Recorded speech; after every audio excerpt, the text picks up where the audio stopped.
Good morning, precious.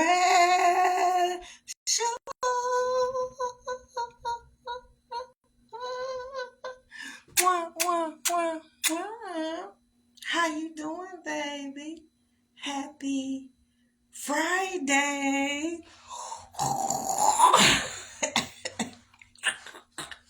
And today on Coffee and Conversation with your girl Shakenya, when you get a few minutes, God, just a few minutes, please go to the YouTube channel Coffee and Conversation with Shakenya, or even go to the Facebook page Coffee and Conversation with Shakenya, and share one video today.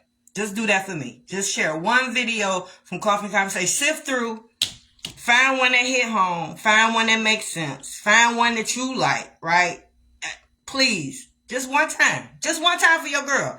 I appreciate it. I don't think that's too much to ask. Because I be giving y'all some gems on here in the morning. I really do. Right? So, today, real fast. Yesterday went well, guys. Yep, they had us working. We met up to talk about the job. And I'm thinking that was it. We was going to be able to zip out. I had 101 things to do yesterday. They was like, oh no, y'all ready to work? I'm like, ready to work. But the gentleman told me make sure I bring my tools and dress for work, right? So the appearance was going to be present, right? But I didn't think we was going to have to. So they had us there till 4 o'clock. They paid us for the day. Yeah, I'm a worker, right? So everything go well because I couldn't come today, and they was uncertain if they were going to meet today. But I told them, hey, I'm clearing my schedule, so I'm available next week and beyond until y'all finish this project. So I have no problem jumping on a crew and being a worker. Yeah, I'm boss. Yeah, I got my own business. Yeah, but money ain't flowing like that. Right? So I'm taking jobs. I'm charging less than. Oh yeah, it's grimy right now. It is grimy.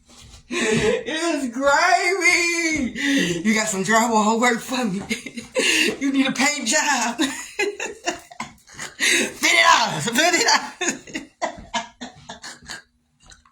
I'll fill that crack. $20 for you. You need your toilet put in? $100. It's grimy right now because of the 2 incidents that I had, right? And that was bad judgment on my part. That was a couple of mistakes that I made. But when I tell you plan A and plan B should have been solid. Plan A took some time to put together. Plan B was like putting together an airplane in the sky, but I was still flying, right? So it was a sure thing, both solid because they were with people that I know and love.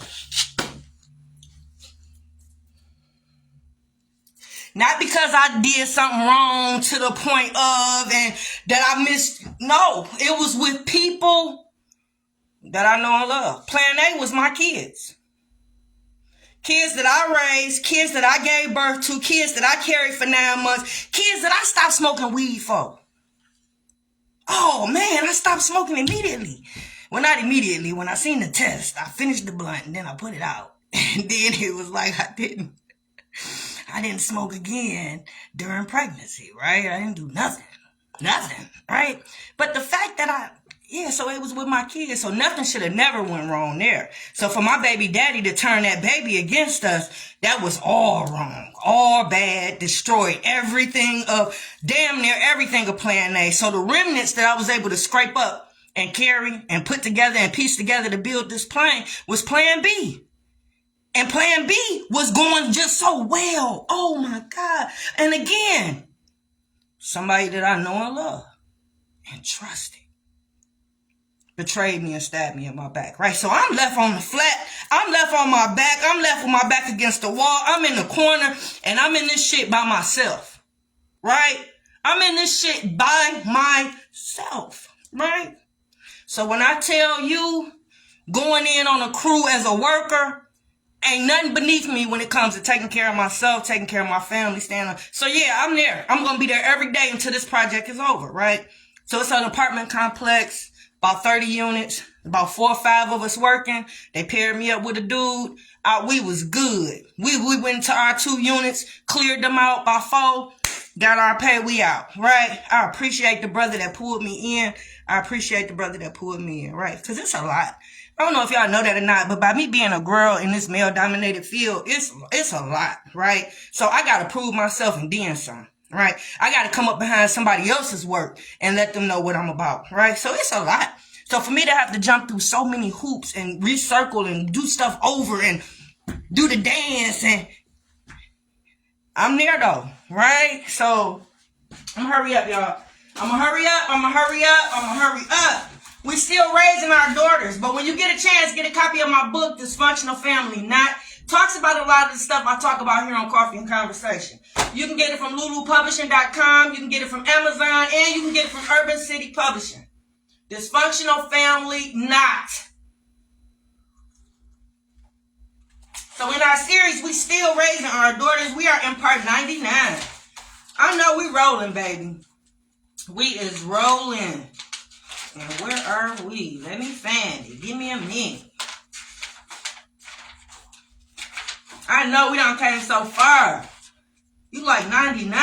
Yep. And since y'all did so well on y'all test, y'all quiz that I gave y'all a couple weeks ago, I'm going to let y'all take y'all final home. Oh, yeah. I'm so generous, I know. So at the end of this message, I'm going to give you what you need to put in and do for your final. And then, you got until Monday to turn it in. So you got the whole weekend to play around with it, right? Yes, you do. Right now, the girls are growing up. We're in 2017. You're looking at that baby, probably like 14 and a half, almost 15 maybe.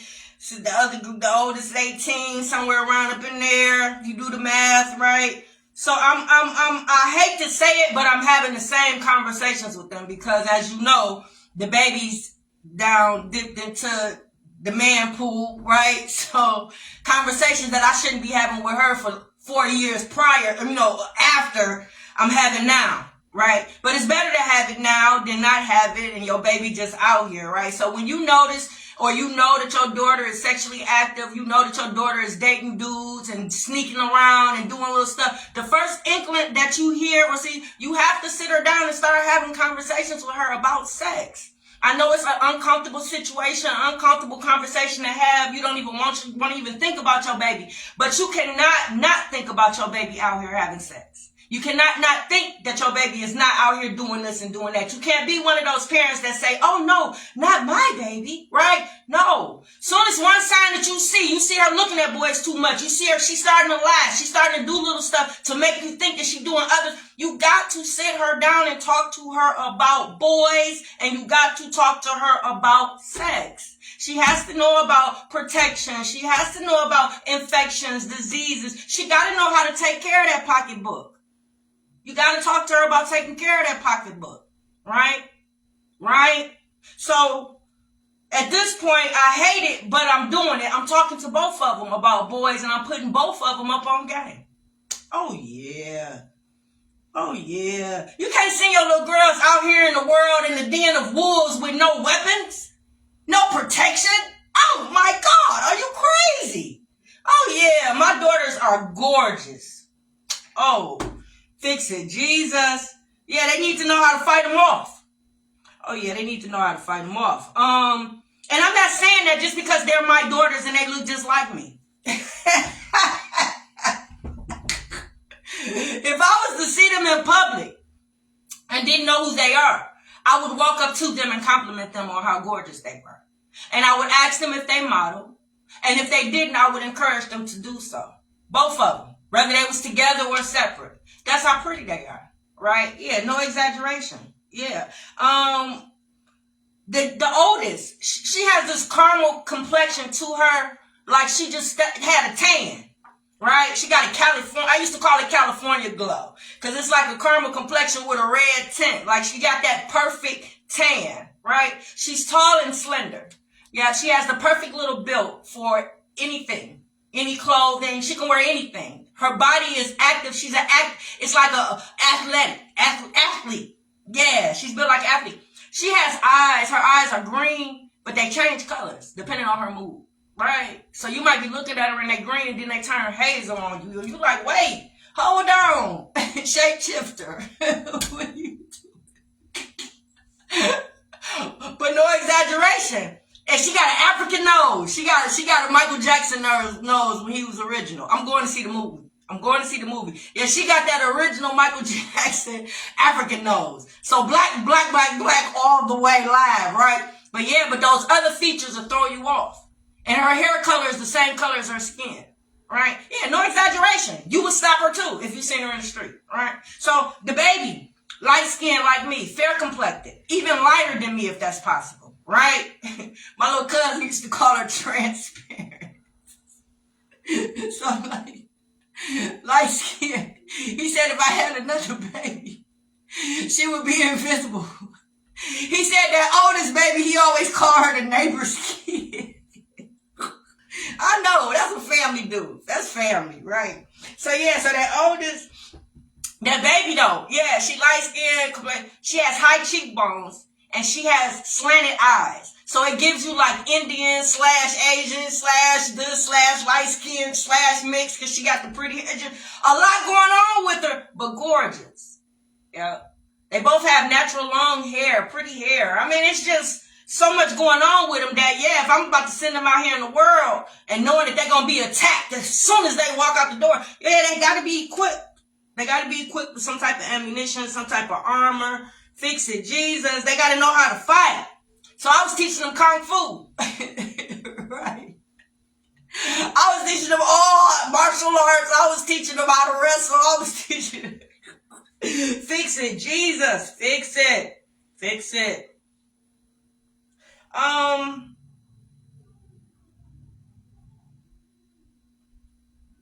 was raising them not to need a man. Oh, yeah.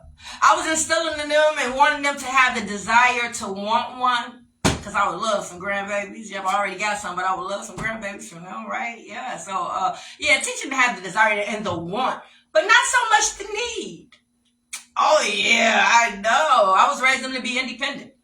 I was raising them to be able to take care of themselves. I was raising them that way, right? So, yeah, if a man came in, it would be extra. He would be an added bonus, right? And not only would he be an added bonus, but he would know how to treat them, right? Because, yeah, you just can't come in and treating a young lady any kind of way when she know how to do everything for herself, right?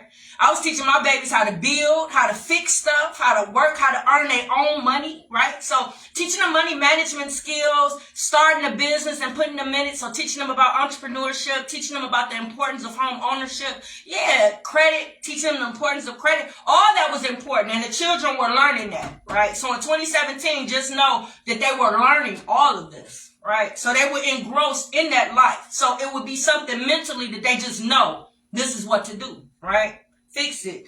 Jesus, fix it. Fix it.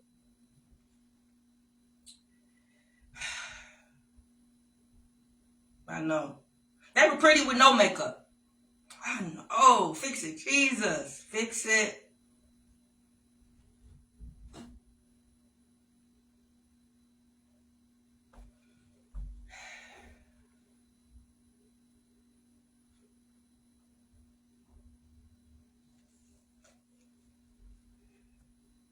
They had men in their life. And I'm sorry, y'all, but sometimes it be hard to get through these coffee and conversations. It be hard because I actually have to think back to when things were good and when I have to think back to how things were before the baby was removed, right? So sometimes it hit a little harder than normal. The fact that they had men in their lives to protect them, meaning that I raised my sons to be providers and be protective. So for them to have that in 2017, right? They had a brother, they had an uncle. So men knew you couldn't just do anything to my daughters, because if you did, oh, you got somebody to answer to for that, right? Meaning that my boys is going to come and they're going to let you know who they are, who my daughters are to them, right? So yeah, the fact that dad removed her from them and dad now, his fat ass is the only line of defense for my precious babies, is so sad on so many different levels that I hope you guys, when you watch my videos, after you laugh at my pain, after you dissect who I am, hopefully you do self-reflecting and you look at yourself and you look at the type of co-parenting relationship you have with your baby mama and baby daddy. And I hope y'all look for ways to make it better for the sake of your children, right? I hope that you find a way and create an atmosphere and environment to where you're raising healthy children. Healthy. I want to say children of color, but just children, period. The advice I give you is more than just black, right? It's parenting. It's how you raise children after y'all break up, right? Fix it. Jesus, fix it. Yeah, so they knew they had to come through them first, right? They do anything, they had to holler at them. So this is the structure, right? This is what dad took her from. Yeah, so this is what he separated her from. So whatever you think you know, whatever he told you, whatever you want to assume, just know this was the dynamic and this was the structure that he took her from.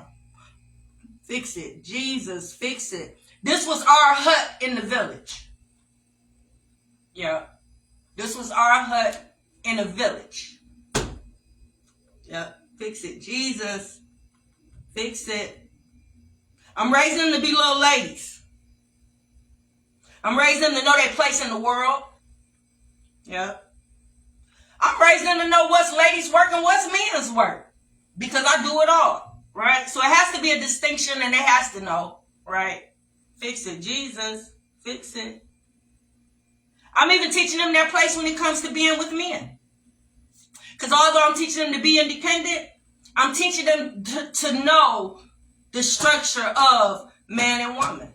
Right? Partnership, marriage. Because remember, I'm raising to be a lady, then I'm raising to be somebody's wife, then I'm raising to be somebody's mother, then I'm raising. So all these roles I have to prepare them for, right? So the first one is them being a lady and standing alone, right? Taking care of themselves and being self-sufficient before they venture off to being a helpmate for a man, right? Fix it, Jesus. So I'm teaching them that, right? So I'm letting them know that they are to pray. Oh yeah. Let that man chase you. Let that man come get you. You don't go chasing no man. You don't go looking for no, if he ain't interested or they, no, you are the prey as the woman. Fix it, Jesus. Fix it. Make him wait. Don't be so quick to give up that jewel to that man. Get to know him first, right? Let him get to know you. Shit, you might not want to be attached to him in that way, right? Because giving up something so sacred, him in you, it's a lot, baby. It's deep. It gets deep, right? So you might not even want to be attached to that dude. Get to know him first. Let him get to know you. See what he about first. Because that might be the only thing he wants, right? So you got to let your girls know what's really going on. The games that men play. You got to put them up on it, right? Fix it. Jesus. Fix it. Fix it.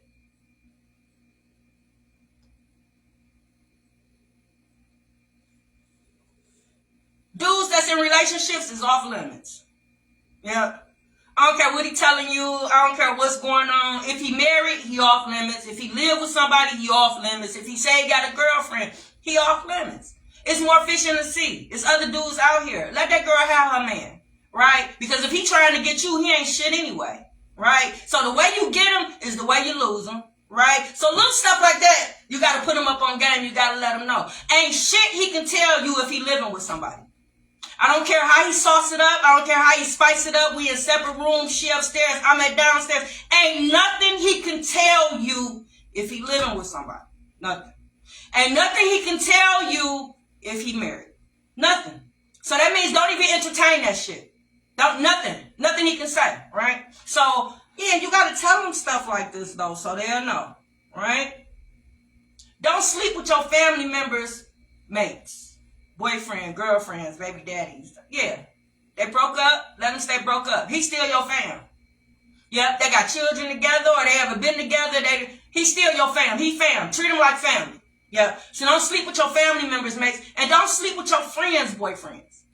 Yep. Don't sleep with your friends' boyfriends. Your ex-boyfriends with them. Ain't no time limit on how long they been broke up to where now they free game. No, it's just a matter of respect. You can teach your daughters what you want to teach them. I was teaching them how I wanted to teach them, and I didn't want them sleeping with their girlfriends, exes, or boyfriends. I feel like that's trashy. That's trampy. No, you can do better, right? So, yeah, putting them up on game. Why couldn't they tell? I don't understand why it was such a need to remove me. Like, why couldn't they tell that she was being raised and taken care of? I dropped her off every weekend, so every time they seen her, she was well-mannered, she was well-groomed, she was well-spoken. Man, she was well-behaved, right? She was getting good grades, good citizenship, good attendance. Like, every time I dropped her off, she was clean and put together, smelling good, hair done. Like, what was it that was going on that they felt like I wasn't doing my part, or it was just necessary for me to be removed for her to be the person and the lady that she is today? Like, I really don't understand, and I wish I knew what the narrative was. I wish I knew what he was telling people, and I wish I knew what the baby was telling people when asked about me, right? Because they can't be giving people my name. Because if they Google me or if they look me up on social media, they'll know what I'm doing and what I'm about, and they should have a lot of questions. They should, right? So, yeah, I wonder what they telling people, right? Because she was a carbon copy of my oldest daughter. So all the morals and values, all the classes that I taught, everything that I instilled in all the children, the baby was walking in her sister's footsteps. So she was emulating her big sister, and her big sister was a role model, right? So the baby was just like that, right? Fix it, Jesus. Fix it. Fix it. The boys on their own at this time in 2017, right? Being protectors and providers of their own homes and their own families. So these fatherless boys are fathers to their children, right? Fix it, Jesus. There are still no addictions. There are no mental health disorders outside of my other little brother that we talked about who's being treated. So he's not struggling, right? But other than that, my little brother that's with me, my son, my two girls, yeah, we are not struggling with any mental health disorders or issues. Nobody's struggling with childhood trauma. There has been no police contact. So we're doing good in 2017, right?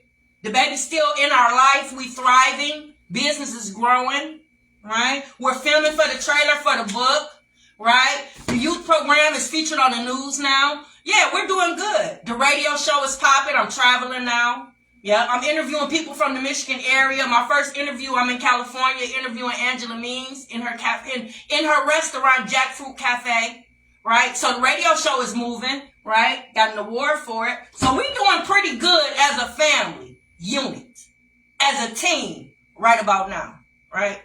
Fix it, Jesus. I don't know why Dad felt like he was doing a good thing by removing her from me and turning her against me. Right? Fix it, Jesus.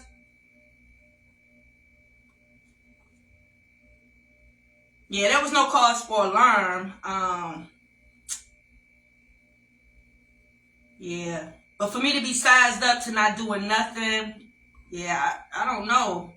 For Dad to feel like he had to step in and save her or take complete control and take her from us, like, fix it, Jesus. Fix it and do it solely by himself. Like, man. Especially she considering she was just like my oldest daughter. She was a good girl. Why couldn't have been both of us in her life taking credit for this good girl, right? Because we both was pouring into her. I would have been okay with Dad still taking credit for her doing everything that I raised her to do and everything in my book, because that's his daughter. So whatever contributions he made, even if they were few, still contributions, still should be counted. So I didn't have no problem with both of us taking credit, but for him to say it's just him and everybody looking as if he has raised her to be this person that she is, it's unfair. It's unfair to me. It's unfair to the other children that helped raise the little girl. Yeah. They helped raise her. They were brothers and sisters. They were uncles. They had roles. They had responsibilities in her life. They helped raise her. They helped her to be the person that she is today. So for nobody to get credit but Dad, yeah, it's unfair. And I'm going to let you know about it every morning, right? So no, it's not exposing. No, it's not none of that. It's hopefully teaching you something. And you seeing it through my pain and how our lives are turning out right now, right? Fix it, Jesus.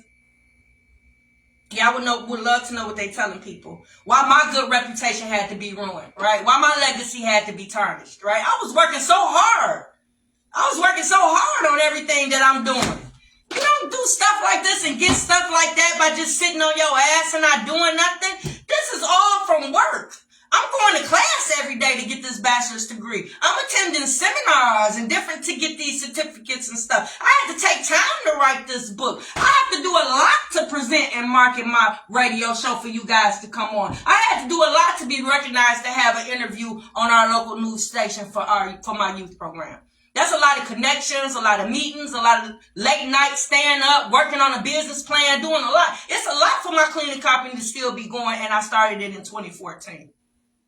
You got to give me credit for something, right? So taking that baby away, and she's everything that I wrote about, using the blueprint that I wrote about in my book, how can I not have a seat at the table that I built, right? Fix it, Jesus, fix it. Yeah, so she was a good girl. So for her to be out of my life for these almost 7 years, yeah, it's been difficult. It's been very difficult. Yeah, because she's an exceptional young lady. Yep. She did that event 4 weeks ago. She was promoting black artists. She was promoting young entrepreneurs, right? She had my son catering the event so he can make a couple dollars to get his name out there. My oldest daughter was there to support her. That was our typical life in 2017, right? So to be removed from it and not have too much, yeah, it's hard, guys. It's hard. Yeah, so we're going to find out together. Because right now you're looking at it. 2017, from now to where we at? Part 99, I pretty much set up the whole structure of how life was for us in 2017. So hopefully you guys will be able to pick out the reason why a father felt the need to use all those manipulation tips that we talk about and remove that daughter from me and turn her against me and take her out my life and convince other people that he did it for a good reason, right? So all these manipulation tips that we breaking down and talking about, yeah, hopefully you'll be able to see the picture that I presented. You'll be able to pick it out and say, damn, Shakenya, that's why he did that. Damn, Shakenya, that's why that baby don't love and respect you as her mother. That's why that daddy did that, Shakenya, because you wasn't doing that. Maybe you will be able to pick it out and tell me where the fault lies, right? And I'm open, right? So for your final, because I got to get to work, guys. Number 1, you have to write down all the C's of co-parenting. All the C's of co-parenting. Number 2, you have to write down the 8 weeks of the co-parenting workshop. Yep. Number 3, you have to write down all the 23 manipulation tips Dad has used up until now. We broke them down for you. All 23 manipulation tips that Dad has used to turn that baby against her mother and take her out her life. We've talked about it. You have to write it down. Now, I gave you about 5 extra manipulation tips, right? I know, that was a lot. That's abuse, right? But those were extra credit. Yep, so any ones that you get past 23, I told you if you wrote them down, you get extra credit. Yep. Number 4, all the mental health disorders that we talked about. We discussed all these mental health disorders, the symptoms, reason why you should get treatment. We did about 3 segments on mental health disorders. Write down all of them.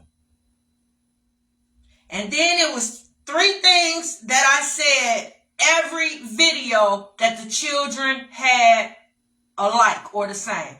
You have to name them. Yep. So that's your final. Yep. It was 4 things. It's 4 things that I talk about at the end of every video that all the children share. All right. So y'all, that's it with Coffee and Conversation with your girl, Shakenya. I got work to do.